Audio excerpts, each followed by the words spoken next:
Excel Chapter 9, pages 454 through 456. On these pages, we're going to be preparing to do macros. So take a look at page 454.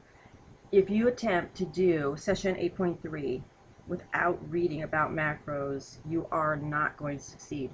Macros are one of the most complicated tasks that you'll ever perform, either in Word or Excel.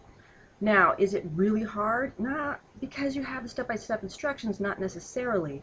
However, it's imperative that you read everything in this chapter. So looking at page 454, the first thing you're going to do is you're going to learn about what a macro is, why it exists, and why you should use it. The next thing we have to do is display the developer tab on the ribbon. So take a look at your ribbon. If you already have the developer tab, then you don't need to continue this. You can jump to step 7. But if, like me, you don't have the developer tab up there on your ribbon, let's go get it. All right, do you remember how to put the developer tab on? We used it in Word. First you go to File. In File, slide down almost to the bottom where it says Options, File, Options. In the left-hand pane, you're going to go to Customize Ribbon. Okay, Customize Ribbon. Now slide all the way over to the right panel. See where it says Developer? Put a check mark in that box. It says Turn on the Developer tab.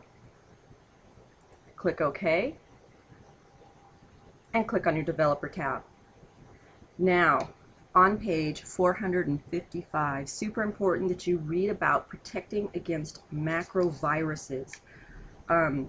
Viruses inside of a macro are, I hate to say a smart way, but I mean if you're black hat, bad guy, then it's a smart way to get a virus into somebody else's computer.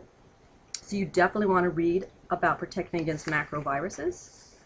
And when you finish reading that, flip over to page 456 and let's set the macro security level on your developer tab in the code group. Click the macro security button. The Trust Center dialog box opens with the macro settings category displayed. Step 2. In the macro settings section, click the Disable All Macros with Notification. Now mine's already clicked, and it's already selected. You just have to go and check this and make sure that it's on. If it's not, just turn it on and then click on OK. And you're ready to go on and read page 457, 458, and the top of page 459. Super, super important that you read about how to do this.